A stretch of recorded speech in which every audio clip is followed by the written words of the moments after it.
Stay tuned. Coming up, I share some of the more commonly asked questions that come up during live situational awareness events.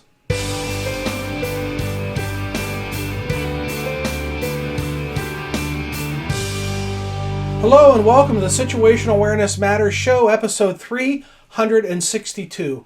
I'm your host, Rich Gassaway. The purpose of this show is to improve situational awareness and decision-making for individuals and teams who work in high-risk, high-consequence, time-compressed environments with changing conditions.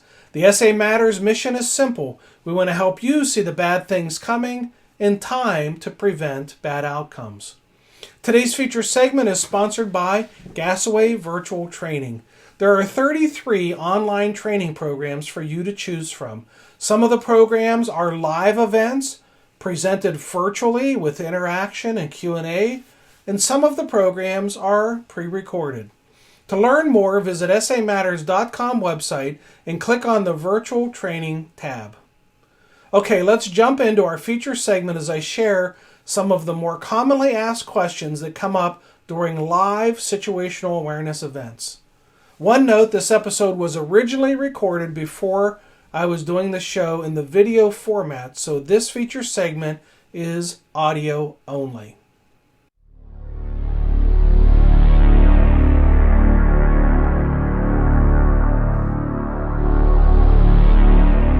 This first question comes from the program This Week in New Hanover County, North Carolina. In fact, the question that was asked inspired me to create this entire podcast segment on live event Q&A.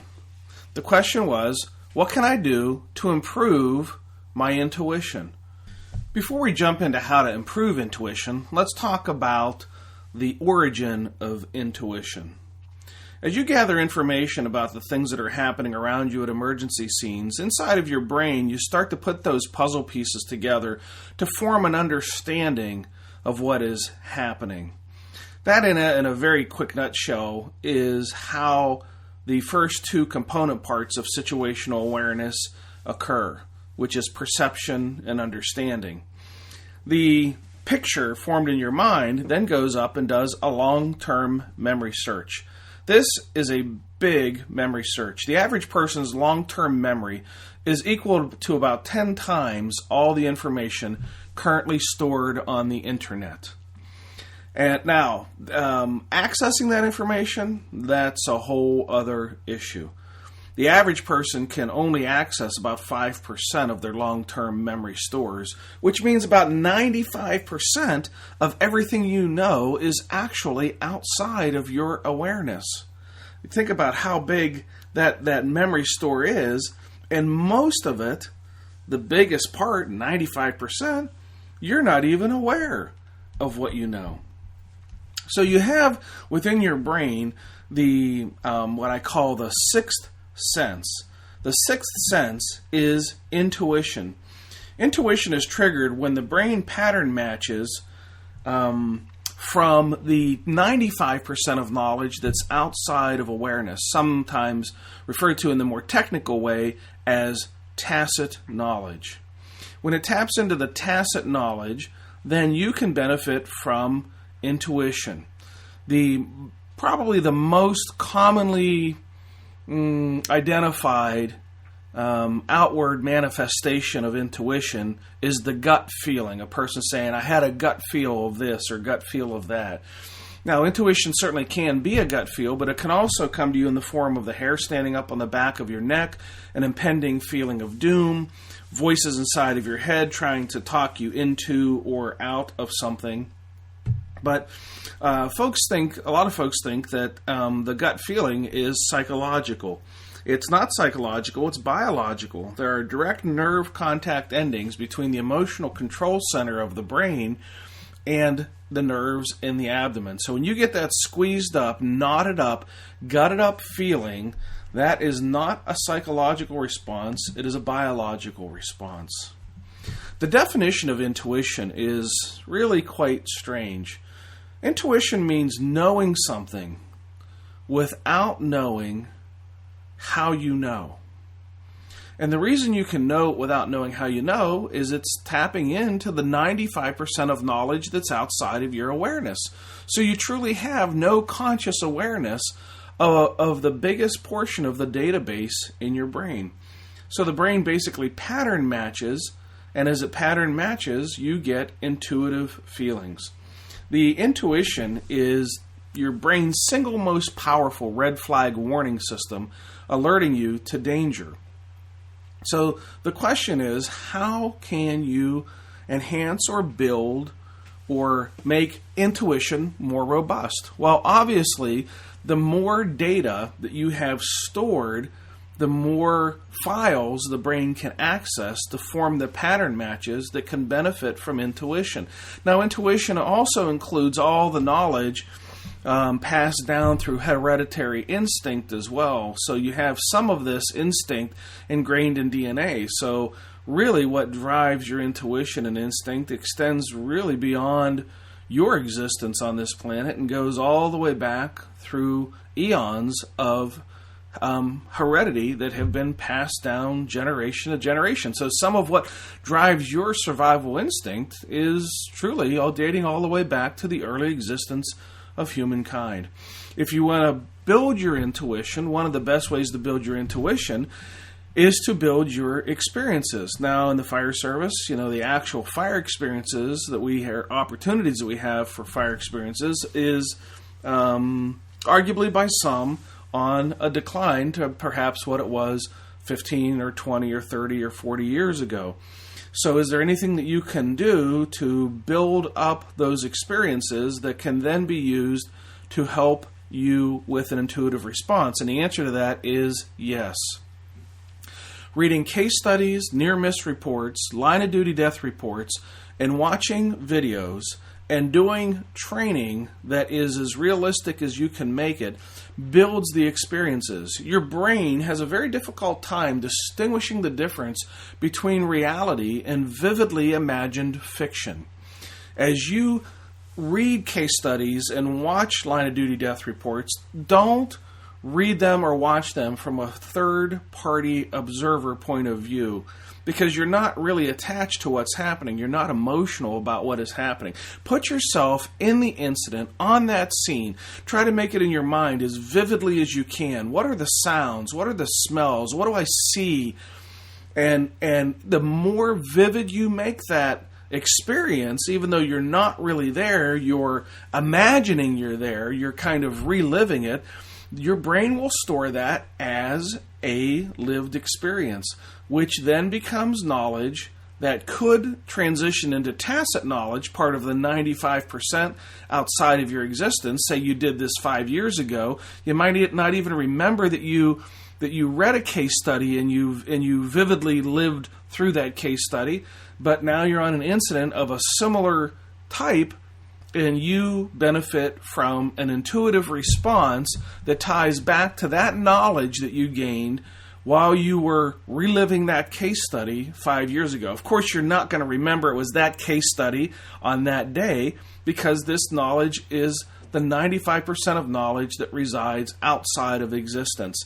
If you did actually remember that case study and you were able to hearken up the details of that, that's not intuition. That is tapping into the 5% knowledge, which is sometimes called explicit knowledge recall. So there's a big difference between explicit and tacit knowledge. Explicit is, remembering your address, names of loved ones, particular details about a fire that you can bring up, and I'm talking about the knowledge that you're acquiring that kind of just goes off and sits in the corner in a shadowy place that your brain is able to locate and use that knowledge to help drive your decisions. So can you improve your intuition? Absolutely you can, by building up your experiences through case studies, near-miss reports, line-of-duty death reports, and vividly realistic training, as vivid and real as you can safely make it. Great question. Okay, this next question comes from a program that I did while I was in Alabama. I did 4 Situational Awareness Matters tour stops across the state of Alabama earlier this month. and I covered that in a previous podcast. But this question comes from one of those programs. It says, what can we as first responders do to combat information overload? As we arrive on the scene, we're just overloaded and sometimes overwhelmed with information, and it can raise our stress and impact our ability to know what information is the most important. And that was a great question. So here's how that conversation went. When you arrive on the scene of an incident, you should have in your mind a prioritization of the most important pieces of information that you'll need to process. The average person's short-term memory is about 7 pieces of unrelated information. Unlike the last question where we talked about the capacity of long-term memory, short-term memory is rather dismal. Under stress, you can only remember about 5 pieces of unrelated information. So you think about it like 5 to 7. And if you're saying, well, 5 to 7, that sounds a lot like span of control. There's no coincidence about that. Span of control literally came from neuroscience research.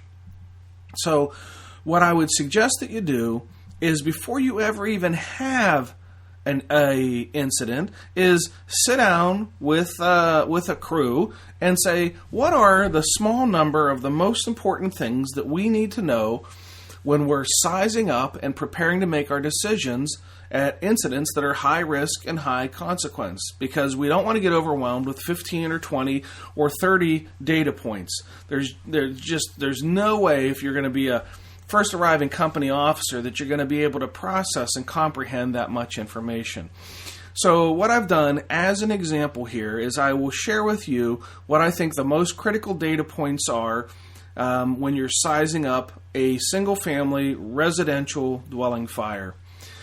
So what helps to frame this is the understanding that what is the most likely way that you're going to get hurt or killed while operating inside of a single-family residential dwelling fire. Well, right at the top of the list are 2 things that are going to happen if we do not change the outcome of a fire. In other words, if we arrived and did nothing, that fire would flash over, and then the building would eventually collapse. And that's relatively indisputable that a fire left to free burn is gonna turn into a fully involved structure, be it whether it's flashover or just by the advancement of the fire, and then eventually the building will weaken and the building will fall down. So let's strive to not be inside the building when one of those 2 things happen. As somebody said in a program recently as we were having this conversation, he says, so I think the takeaway is don't die inside of a dying building. And I said that's a pretty good analogy of what we're trying to say here. So if we know the building is heading toward flashover and collapse, and we know that we don't want to be in there when either of those things happen, what can we do in sizing up a fire situation to determine how much time we have before a flashover or collapse are going to happen? So to help manage the amount of information that you would be processing on a scene, I've prepared the small list of the most important things that I would say is near the top of the list when assessing a single-family residential dwelling. So, number 1, smoke. What is the color and the volume and the velocity and the density of smoke? And we know that those terms come from the work of Dave Dotson and the art of reading smoke. Smoke has a color, various colors in fact, and those various colors mean different things. Smoke has volume, the total amount, the velocity, the speed at which it's moving, and the density, the thickness of the smoke. That smoke is like the crystal ball of the fire scene. It's a pretty good indicator of what's burning, where it's burning, how hot it's burning, how deep it's burning, where it's going to go next. Now, like the smoke, the flame also has color, volume, velocity, and density. So you take those those 4 characteristics of those 2 components, smoke and fire, and you put them together. Just think like we're going to put together a puzzle. Those are 2 puzzle pieces that fit together rather nicely. In fact, it's almost hard to have one without the other.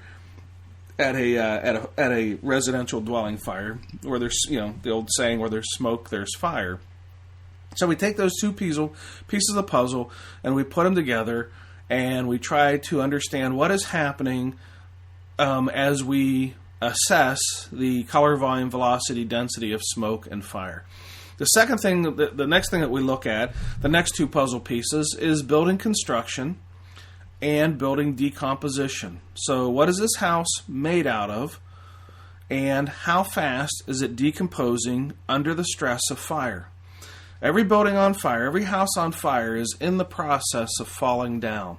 If not intervened by a sprinkler system or by firefighters who extinguish the fire, a free-burning fire will eventually consume the components of construction, and the building's greatest enemy, gravity, will make the building fall down. So every building in the process of falling down, and we don't want to be inside when it happens. So what is this house made out of, and how is it decomposing? How are the components of construction weakening under the stress of fire? The next component that we look at, the next piece of the puzzle, is the speed at which conditions are changing. How fast are the conditions changing? Because if we arrive on the scene and it's pre-flashover, we have to determine, is that flashover going to occur faster than we can reset the fire? And we can reset, and maybe should reset, the fire from the outside if in a very fast-moving environment. We certainly don't want to be trying to reset it from the inside if it's going to flash over while we're in there. That's going to lead to a very bad day. So can we reset this fire with the resources that we have? How fast are the conditions changing? Now, we can't reset a weakened building. We can reset a flashover, but we can't reset a building that has been weakened under the stress of fire. Our water certainly isn't going to do that. In fact, it's going to make the building even weaker as we load weight in the building with our water. So how fast are these conditions changing, and can the resources that I have with me here and now, people, water, apparatus, hose, imagers, irons, fans, can the resources that I have here now accomplish the goal of stopping this fire from reaching the point of flashover or collapse? The next puzzle piece is survivability profile of civilian victims. So how do you determine the survivability profile of a civilian victim in light of the information that we've previously gathered?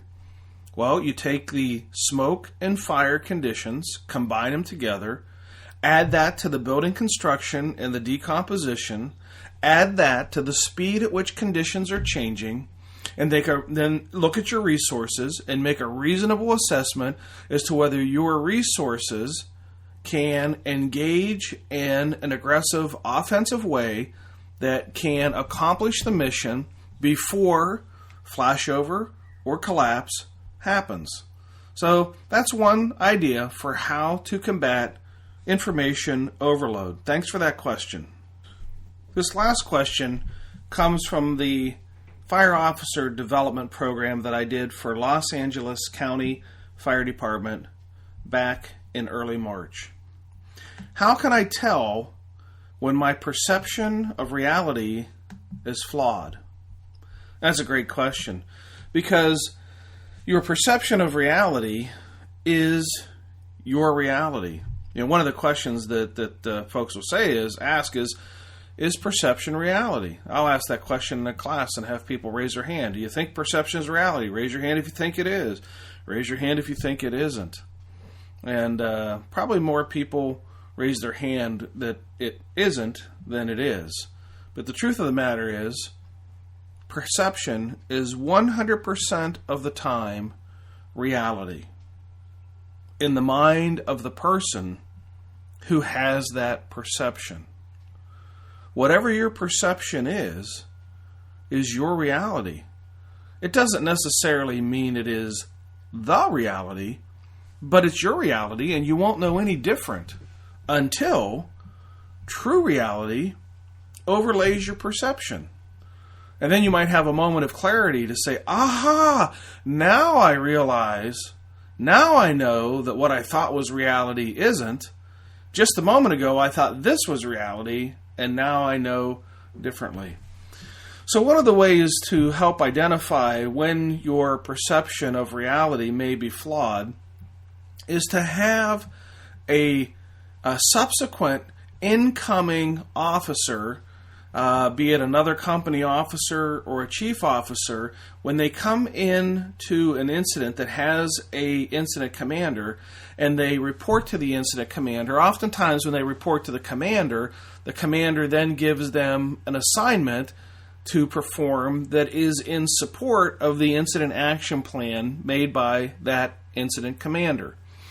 So one of the things that you could do to help identify where there may be a flawed perception of reality is to have the existing commander, instead of giving the incoming supporting person a immediate role, have them do a walk around the fireground to see if the initial commander's perception of reality is flawed. So basically what you're doing is you're asking them to play the role of the devil's advocate. Walk around this incident, look at the clues and the cues of what's happening: smoke and fire, building construction, decomposition, speed at which conditions are changing, survivability profile of civilian victims, and tell me if what I'm doing makes sense or not. Because it makes sense to me here and now, but to that new incoming officer who's looking at that fire from a fresh perspective with fresh eyes, what you're doing may not make sense to them, because their perception of the reality will likely be different than, well, not likely, but can be different than yours. And when they come back and say, well, this is what I see, they may see things that you're not seeing. Especially as conditions change over time, we can suffer from something called change blindness. So we're not able to see that change over time. And then the incident may be heading in the direction of a catastrophic outcome, and we may not really even be able to realize that it's happening. And if you doubt that, then, well, when you attend one of my classes, you'll see this come to life, because I do exercises that demonstrate how hard it is to see change over time. So having a second set of eyes, second set of ears, look at the incident independently prior to being given an assignment in support of your action plan. Because once they get the assignment, then their role is to be all in and be supportive and to perform the duties that carry through your action plan. Basically what you're doing is saying, don't get on board with me. Be a devil's advocate. Look at this incident from an independent view. And then if everything is going well and you come back, then I will invest you in my plan and I will give you an assignment. But until then, your role is to see the potential flaws in my perception of reality. So that's one way to tell when your perception of reality may be flawed. Since the start of the pandemic, I've had some amazing opportunities to present my programs on the virtual platforms to groups ranging in size from 6 to 400, with recorded playbacks being viewed over 22,000 times.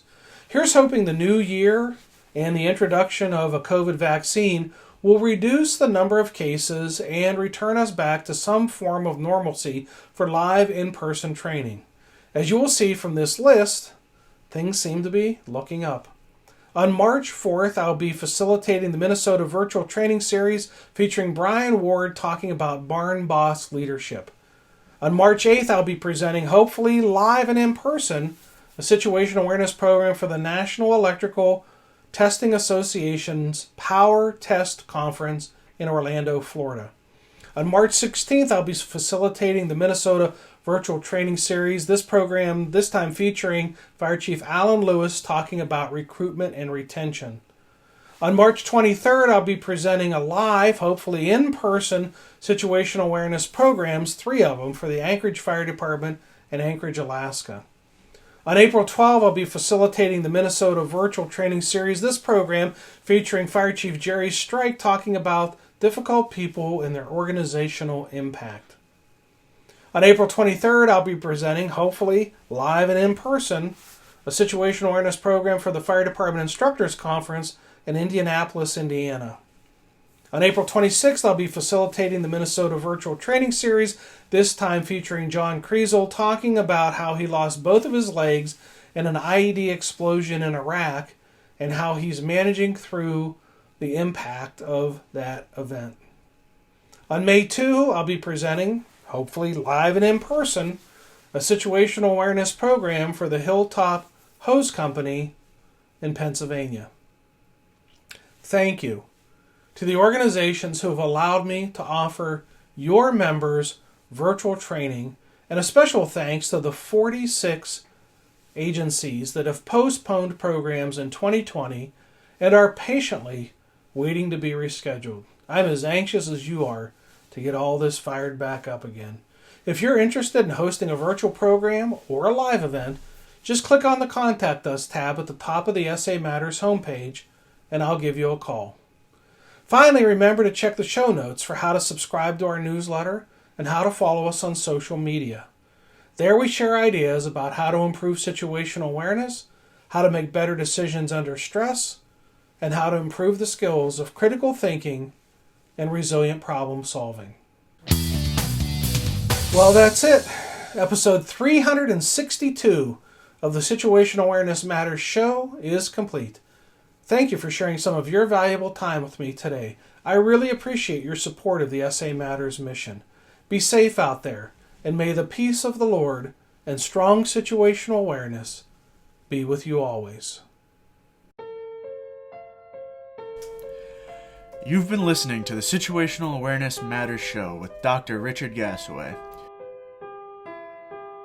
If you're interested in learning more about situational awareness, human factors, and decision-making under stress, visit his website, samatters.com.